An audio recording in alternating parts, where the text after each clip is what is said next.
नाशिकच्या TCS प्रकरणात जी व्यक्ती पोलिसांना वारंवार गुंगारा देत होती, राज्यभर पथकं पाठवूनही सापडत नव्हती, ती निदा खान अखेर जाळ्यात सापडली आहे।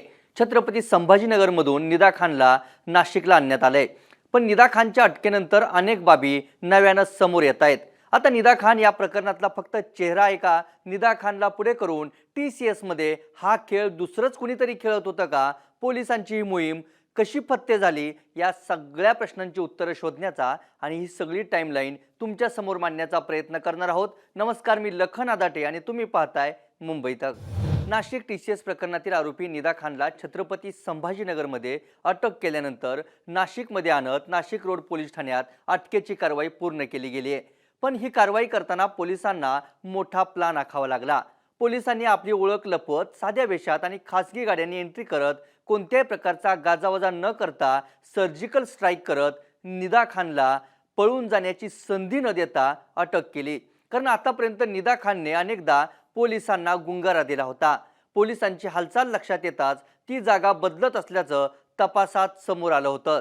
नारेगाव सारख्या दाट वस्तीच्या भागात सरकारी गाड्यांचा ताफा किंवा गणवेशातील पोलीस दिसले असते तर स्थानिक पातळीवर गर्दी जमा होण्याची शक्यता होती, माहिती फुटण्याची सुद्धा भीती होती। ही जोखीम ओळखून नाशिक आणि स्थानिक गुन्हे शाखेच्या पथकानं सिव्हिल ड्रेसमध्ये राहून ही मोहीम फत्ते केली। आता ही टाइमलाईन बघा, म्हणजे तुम्हाला लक्षात येईल की पोलिसांच्या अटकेच्या कारवाईला मोहीम का म्हटलं गेलं। निदा खान 2022 पासून TCSच्या नाशिक युनिटमध्ये कार्यरत होती। 2025च्या अखेरीस निदा खानची मुंबईत बदली झाली। हिरानंदानी पवई आणि मालनमधील TCSच्या युनिटमध्येही काही काळ निदा खाननं काम केलं। सुरुवातीला भिवंडी, नंतर मुंब्रा आणि मग मुंबईमध्ये निदा खान राहायची। पतीसोबत राहण्यासाठी निदा खान मुंबईला स्थलांतरित झाल्याची माहिती मिळते। पीडित महिलेनं 26 मार्च रोजी दाखल केलेल्या FIR मध्ये दानिश शेख आणि तौसिफ अत्तारसह निदा खानचं आरोपी म्हणून नाव होतं। धर्मांतराचा प्रयत्न, धार्मिक भावना दुखावणे, दोन समुदायांमध्ये वैर निर्माण करणे या आरोपांसह अत्याचार प्रतिबंध कायद्याच्या कलमांनुसारही निदा खानवर गुन्हा दाखल करण्यात आला होता। दानिश शेख आणि तौसिफ अत्तारला 27 मार्चला अटक करण्यात आली होती। निदा खान मात्र तेव्हापासून फरारच होती। पोलिसांनी 14 आणि 18 एप्रिलसह अनेकदा निदा खानचा शोध घेतला होता। भिवंडीतील सासरच्या घरी, पतीच्या मुंब्रा येथील घरी, नाशकात मावशीच्या आणि मुंबईतल्या भेंडी बाजारमधील नातेवाईकांच्या घरी सुद्धा अनेक वेळा पोलिसांनी शोध घेतला। 17 एप्रिल रोजी निदा खाननं या प्रकरणात अटकपूर्व जामिनासाठी नाशिक रोड न्यायालयात अर्ज दाखल केला होता। अग्रिम जामीन अर्जावरील पहिली सुनावणी 20 एप्रिलला बंद खोलीत झाली होती।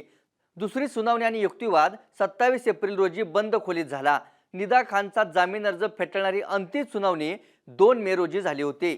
SITने निदा खानचा शोध घेऊनही तिला अटक करण्यास अपयश येत होतं। अखेर 7 मे रोजी पोलिसांनी निदा खानला बेड्या ठोकल्या। छत्रपती संभाजीनगर जिल्ह्यातील नारेगाव परिसरात निदा खान राहत असल्याची माहिती पोलिसांना मिळाली होती। त्यानंतर पोलीस पथकानं कैसर कॉलनीमध्ये जात एका फ्लॅटमध्ये लपलेल्या निदा खानला बेड्या ठोकल्या।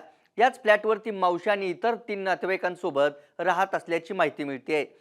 हस्तांतरण वॉरंटवर तिला छत्रपती संभाजीनगर न्यायालयात काल हजर करण्यात आलं होतं। त्यानंतर तिची वैद्यकीय तपासणी करण्यात आली आणि आज सकाळी निदा खानला नाशिकला आणण्यात आलं। पोलीस निदा खानला आज कोर्टात हजर करत पोलीस कोठडी मागू शकतात। निदा खानच्या शोधासाठी पोलिसांची 2 पथकं मागावर होती। काल निदा खानला अटक केल्यानंतर पोलिसांनी तिच्याकडून मोबाईलसह काही महत्त्वाचे तांत्रिक पुरावे देखील जप्त केलेत। यात 2 स्मार्टफोन नाशिक पोलिसांनी जप्त केल्याची माहिती आहे। पोलिसांनी जप्त केलेल्या मोबाईल फोन्समधून काही महत्त्वाचे धागेदोरे मिळण्याची शक्यता आहे।